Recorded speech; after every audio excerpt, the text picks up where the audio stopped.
Hey everyone, welcome back to the Poplar Report. Hopefully you have your coffee. We got a whole bunch of stuff to cover today. We got big news out of North Carolina. Apparently they're targeting campers now in the disaster zone, not just the tiny homes. We have one viewer of ours actually confirmed a bunch of these reports with the governor's office of North Carolina via phone. We got that report for you. We got Haitians already self-deporting out of Ohio, even before Trump is in office. One of our viewers just flew through Charlotte. We have the strike happening there that we're going to hear exactly what's going on there. We got 500,000 more birds. Egg birds have been culled. That's an important update if you're watching egg prices like we are, seeing them spiraling upwards. Disney, we're going to cover Disney getting bit by their woke masters out there, and that's always fun to see. It's going to cost them a chunk of change for sure. We got Canadian National Railway about to go on strike. We got a ceasefire that has just been approved in between Israel and Lebanon. And we got some finalists for naming our community. Also, I'll share with you some of the runner-ups as well. Let me know what you guys think about them. We're going to particularly focus in on, are any of them just like, absolutely we can't do that because another channel's using them, or it's just going to cause confusion or something like that. So I'm actually looking for your negative feedback on these finalists before I put out a poll with them. All right, friends, let's jump into it. Welcome to the Poplar Report. I'm Steve Poplar. I'm an accountant by trade, and these are your updates that you guys are sending in from all over about what's going on in the world. Coming to you from Florida, sunny Florida for Thanksgiving at my parents' place. Appreciate you guys who send in updates. Make sure you use the word update if you're letting us know something that's going on, a report that you're sending in. Make sure you use the word name somewhere in your comment if you are making a mention about what we should name our community. All right, let's start off in California, where all of these things seem to happen. 500,000 more egg layers have been culled. Now, these were pullets, so they haven't been laying eggs yet, but they were going to replace a bunch of the egg layers that need to be replaced. And this is just going to show that we are going to continue to have these egg problems for the next couple months. Until we stop seeing all these egg layers getting culled, we're not going to see a relief in the egg prices or the egg availability. It's just going to get worse. So I hate to say it, but it's probably going to get worse before it gets better, at least for now. So no relief. So you might want to start eating into your egg stores if you have some temporary stores set up. And we'll see those prices come down hopefully in the next couple months. Before we dive in, we do want to thank our sponsor, Genesis Gold Group. They help people who have retirement accounts to get into gold, silver, or platinum. So if you have a retirement account and you want to make sure it's nice and safe, you might want to talk to Jonathan and his team. There'll be a link at the end of the video for you to find out more from them. All right, we just had Best Buy reporting its sales for this third quarter, and not good. Apparently, shoppers across the United States have run out of money for gadgets. They're focusing on just buying essentials like food and paying their utility bills and keeping up with loan payments on their mortgages, cars, all that kind of stuff. And they're falling behind on those things too. But people can't afford the fanciest, newest gadgets anymore. Best Buy is the largest consumer electronics chain inside the U.S., so they have access to quite a few numbers. It's definitely a trend. Disney just reached an agreement to pay $43 million as a settlement for paying women less than men. So they're still propagating that. Now, they may actually be doing that. It's funny how they always want to throw everyone else under the bus, but then you turn around and you see that they're actually doing all the things that they're claiming other people are doing. I would not be surprised if Disney literally was paying women less than men for this equal work. Wouldn't surprise me. Wouldn't surprise me. It's amazing how these woke corporations work. Now, it won't cost them quite as much as this Snow White disaster that's coming out this winter. Make sure that if you happen to see a Snow White movie come out, make sure it's from Daily Wire and not Disney, because the Disney thing is going to be a train wreck, and hopefully nobody goes and watches that. Hopefully it just sinks the evil kingdom even more. Sorry, I have to put a smile on my face when I talk about Disney losing money. Some companies deserve it. They have it coming, that's for sure. Haitians are self-deporting from Springfield, Ohio. Now that's where they were eating the cats and the dogs, right? Apparently, the Haitians have looked up and they've seen the writing on the wall, and they know what's coming. So they're fleeing to sanctuary cities within the United States. Hopefully a lot of illegals across the entire United States get that same message, and they all flee to New York City and Chicago and these other woke cities. I hope they all go to those cities. One, it's going to make it easier to round them up because they're all going to be in certain locations. And two, it's just going to punish those sanctuary cities like nobody's business. It's going to cost them so much money to house and feed, and these cities that voted overwhelmingly for this will get their fill of it. They voted for it. Let them have it. I hope we can push more their way, and they can feel what it's like, right? Funny how these woke policies keep blowing up in their faces. Israeli cabinet in Israel has just approved a ceasefire with Hezbollah in Lebanon. So Hezbollah is the one up in the north, up in Lebanon. This is not Hamas. There is no ceasefire with Hamas while there are still hostages. But Hezbollah, there is now a tentative cease. Now, Israel was pounding Lebanon just before the ceasefire took hold. And so this is a tentative ceasefire that will hold as long as Hezbollah does not attack Israel. As soon as they start firing rockets off against Israel, it's over. Now, Israel has, Netanyahu, the prime minister of Israel, has said that they will now focus on the Iranian threat.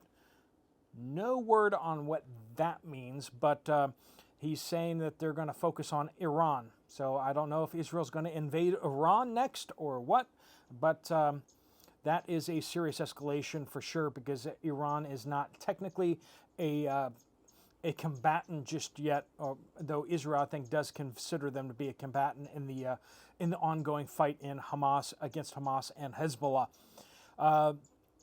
We'll see how that unfolds for sure in the next coming weeks. MG says, I live in the Piedmont of North Carolina, where not where the damage is up in the mountains.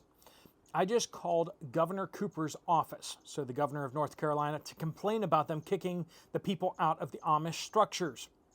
I was told, now this is the governor's office who said this, that it was because they were in a flood zone. So these tiny homes being set up in a flood zone, but more than that, they're being told that, in fact, people were being kicked out of these tiny homes. So the governor's office is confirming that, and that is that these are not just rumors, that actually has taken place. Now, they have excuses for why that's happening, but that should be followed up in the next breath with, if it was in the flood zone, well, then we have people, they're moving the tiny homes to someplace safe, and they are allowed to move in the same day. Because I don't know about you, but tiny homes, by their definition, are easy to move, right? So the fact that they're kicking these people out and not immediately relocating them to a safe place so that they can get back in there is, let's just say, suspicious and questionable. When people or governments or organizations lose your trust, it becomes hard to get it back. And these organizations don't get this, especially the government. FBI doesn't get this. These woke media, they don't get this. When they lose our trust, it's going to be a long time for them to earn it back. They can't just go and pull the stuff that they've pulled and then go, oh, well, you should just trust us. No, we don't trust you. We're going to question every single thing you do. And you have to prove to us that you have changed your ways. You have to prove to us that you are not up to something nefarious. You've been up to stuff that have been nefarious before, so now we're going to assume the worst. That's just the way we're going to be. And that's the way life is. Trust, once violated, needs to be earned back. And this government, the North Carolina government, FEMA, the United States, I just said that word of the agency now. Now YouTube is going to really hurt this video now. Oh well, I've seen a lot of other channels actually spelling it out and stuff like that because they know that YouTube is absolutely part of the propaganda arm. We don't trust them because of all the horrific things they have done too. All right, so sorry, continue on with MG's account, talking to the folks over at the governor. I asked, were they happy with the people living in tents instead? And then I knew that the governor could do something about it. That person on the phone could not have cared less. She told me to call the county, that it was on them, quote unquote. Our worthless governor is on the way out and would only get off his ancient butt if he were up for re-election. But you know what they say about karma. Well, you may believe in karma. I believe in a God that brings justice and will hold people to account for their actions or their inactions, right? And this is the North Carolina government blocking people trying to help, and that is just about intolerable. They have all this time for their pharmaceutical buddies. They have all this time for their big banker buddies. They have all these appointments with them, but they don't have any time to help the people who are desperately in need in their constituencies. There will be a reckoning. Whether you call it karma or whether you call it the Lord Almighty, there will be a reckoning. LMB says Canadian National Railways has voted to authorize the union to strike beginning January 1st. So I guess Happy New Year to everybody when that happens. Canadian National Railway not only services Canada, but it also operates within the United States all the way down to like New Orleans and other places down south. It is a major powerhouse when it comes to moving cargo containers and moving lots and lots of materials all over the place, including oil. JF Enterprise says, we'll keep you updated on that as we get closer to January 1st. We'll let you know what the negotiations look like. We got the East Coast ports also potentially going on strike. I believe that's January 15th. We're keeping an eye on those negotiations. They do not seem to be promising either. JF Enterprise says Trader Joe's, I'm going to say Joe's, you used an H there, but we're going to keep it nice and clean on this channel, right? But those of you who can spell and with that imagination can figure out what they suggested here. Trader Joe's in Fairfield, Connecticut, out of many brands of eggs yesterday, only have the Easter Egger blue pastels for sale. No Snyder Farms or many other brands. So it's definitely hitting the blue state areas pretty hard. Egg availability and egg prices as well. You voted for that, friends. You voted for that. Jack says, North Carolina, I have heard that they won't let them bring in campers because the roads have been made by the locals. So they're not letting them take the campers onto the newly constructed roads that were made by locals, not by state folks. As a former coal miner, I have traveled on thousands of miles of roads like this, and they are safe. Yeah, I mean, they can be safe. You definitely need to check them out before you drive something heavier up there. But that's really on the operators, right, to do that, to check the roads, especially ones that are constructed that are not yet certified or anything like that by the state.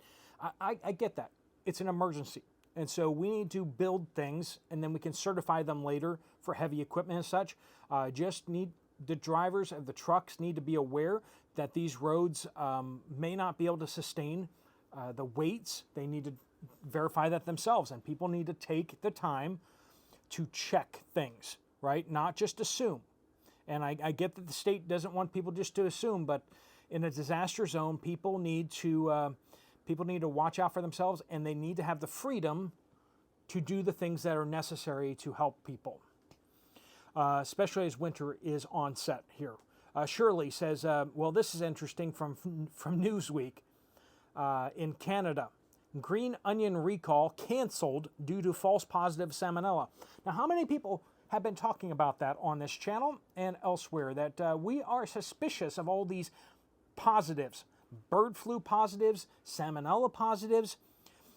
When you see an agency that's trying to justify its existence, is it any wonder that they're finding the things that they're testing for? One, because they're looking for those things, and you don't hear about the, thousands and thousands of negatives, and then you just hear about the one or two positives, and they get to jump in full bore. When they get a positive on something, they get to jump into their regulatory actions. They get to put their Ghostbuster suits on and get their plasma guns out, and they get to go after and raid businesses. They get to go act like they're superheroes. And you know what? No one's there to call them out and say, hey, you know what? You just made that problem up. It's like firefighters when you can't see the fire, right? You can just imagine that some of these folks, if they never get held to account for, false fires when it comes to these regulatory agencies, that's the thing. It's like, who's there to say there wasn't any salmonella? We have a lab test that shows that there was salmonella in at least some of these things. Nobody ever pushes back on them. The companies don't want to push back on them and look like the bad guys. So most of the time, everyone just kind of goes along with these recalls. Maybe there's E. coli in there. Maybe there's not. Who's to say? But this is an interesting case where clearly somebody pushed back and they found, you know what? That was a false positive of salmonella. There really wasn't any salmonella out there. They just didn't know how to do the lab test properly, or they contaminated a sample, or whatever. Remember, when they're doing these samples and everything like that, they're doing thousands and thousands of samples, right? Well, they have to calibrate their machines. So they have to have an actual positive test out there, a sample of salmonella or whatever they're testing for. And so they, every so often, every so many tests, they have to calibrate the machine or make sure the machine's still working or their test is still working. So every so often they have to actually put a vial in there or whatever, or a test, a positive test, just to make sure it actually picks it up, right? So they're actively in a lab with the contagion or whatever that they're testing for. It's in the lab with them. And sometimes they get the test sample and they mix up the numbers, and the test sample gets labeled to be for this or that. Or they use the pipette or whatever and they accidentally dip it in the thing, and then they don't throw it away or they don't wash it properly, and then they use it in the next thing and they contaminate a sample. This happens. Does it happen a lot? Well, it happens enough that it's not zero, right? So just to kind of explain to you how they can get false positives with bird flu, false positive with E. coli, false positive with salmonella. And once again, like I said, who's there to really call them out and say, test another couple more samples to make sure that you actually got a true positive here and not just a false positive. Anyway, we saw that was happening a lot with the cough, right? We had a lot of people testing positive for it that didn't have it, just because the tests that they were using have a false positive rate on them. Moving on, sorry. Full of Hope, and we're going to get into naming here too, right? Full of Hope says UK petition update. This is United Kingdom. They're trying to move the government to call for an election. Last we heard from them yesterday, it was 1.7 million on the petition. Now it's 2.6 million and rising fast. Now that's out of the 68 million people in the UK. So that's a pretty big number. A viewer, I withhold their name and you'll see why, because they're in the socialist utopia of the UK, where people are free to stab each other. Update, due to the Labour government not keeping their promises, taking away heating subsidies and trying to put inheritance taxes on farmers, the UK population is furious. A viral petition was started and has passed the 2 million signatures, we just mentioned that, demanding on a new general election. Now, Elon Musk apparently has chipped in to add fuel to the fire. Starmer is one of the most despised prime ministers ever. That's doing something. He is contemplating sending troops to Ukraine now as well. New levels of insanity. All right, let's hop over to Charlotte Airport and see what's going on there. Jan in Allentown.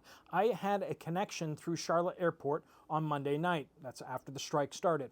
Now, this is service people. Now, we didn't know exactly how far that reached, but it was American Airlines. Although it was the talk of among the airport workers, I want to give a very big shout out of thanks to the folks at American Airlines for hiring extra wheelchair staff. I broke my foot the day before my flight home and was a hurting pup. This group of mostly young folks were the gold standard in courtesy and knowledge. Many said that they were hired only a few days before the strike. They made the trip through customs and immigration a breeze. I've never had such a positive experience. However, we did have a delay once boarded in getting staff to push the plane away from the gate. But from what I could see, American is doing a great job. So if you're flying through Charlotte, it may not be that big of an issue. Apparently, they have hired people to replace the striking company out there. This is from What's Next. Thanks for your update, Steve. Coffee prices spiking? No way. So we had the Robusta bean issue, and now we're having their Arabica beans as well under threat now. But you warned us about that 8 or 9 months ago, didn't you? I remember, and I bought lots of coffee on sale, really cheap. Listen to Steve, prep and pray, everyone. All right, friends. So I got some finalists here. I'm going to read the finalists, and then I'm going to read through a bunch of your suggestions for entertainment purposes. Some of them are fun, and they'll put a smile on your face, most of them probably. A couple of them will make you question a few things, but here's the finalists. I want you to listen to these finalists and give me any reason to disqualify these names. Are they confusing? Do they sound similar to something else or whatever? And also, is like some other group or other channel using that name? If you don't like one of these finalists, let me know down in the comments down below why. Make sure you use the word name somewhere in there. Okay, here's the finalists that I'm looking at right now. Patriots, or as in Poplar Patriots, or Poplar Reports Patriots. Just be like, hey, Patriots, welcome back. Number 2, Poplarites. That has been one that's been going around for a bit. You're probably familiar with that one. Third, this was an interesting one that popped up, and I kind of like it. Watchmen. Poplar Reports Watchmen. So let me know if there's any reason not to use that one. It has kind of some allusions to some Bible teachings about the watchmen on the wall, how they're responsible to be alert and watching for trouble, and then to report it to others so that they can seek shelter and so that the city can be safe. Truth seekers. That's an interesting one there. Welcome back to the Poplar Report, Truth Seekers. Join the Truth Seekers. I don't know. Sounds a little bit like a cult, but it kind of sounds good. This is an interesting one. If I can pronounce it right. Poplarians. Poplarians. Interesting. Haven't heard that one kicked around before, but someone put that up there, and I was like, that sounds... welcome, Poplarians, to the Poplar Report. All right, let me just, these are not necessarily finalists. Some of them have reasons why they're not going to work. Some of them are going to be obvious why they're not going to work, but others, they won't work for, they just don't, they're hard to say or something like that. The Poplar Resistance, or resistors.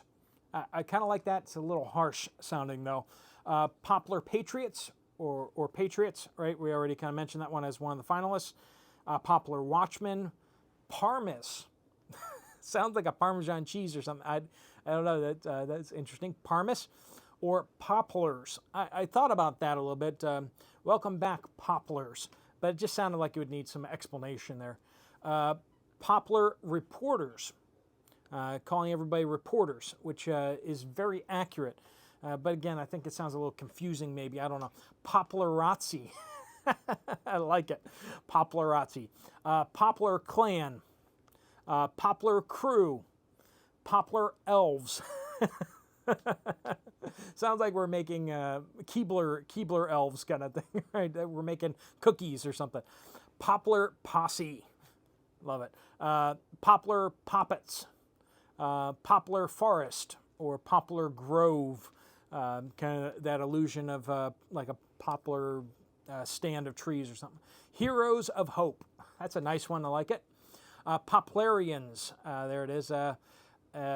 Poplar mag. I like that. I like that. I don't see how that would work as a name though. It would have to be explained to the new folks and stuff like that. A mutual assistance group mag, or so it'd be the Poplar mag. I like the idea that it's like we'd say that we are a mag, that we all together are a mutual assistance group. The Informed, and then here's the worst one. Gotta love it. The Poplar Front. Of course, that's bad because it sounds a whole lot like a terrorist organization. We're talking about the Popular Front of the Palestinian Liberation, whatever, right? So definitely don't want to use that one. But once again, those finalists were Patriots, Poplarites, Watchmen, Truth Seekers, or Pomplarians. Let me know if there's anything that disqualifies any of those before we put up a poll. If you really want one of the ones I disqualified, let me know that too. Make sure you use the word name somewhere in there. Thanks so much for watching. If you want to check out another video from this channel, there's one right up there. If you want to get some more information from Genesis Gold, there's a link right there. Thanks so much for joining us. I will see you guys later. Steve Poplar of the Poplar Report, out.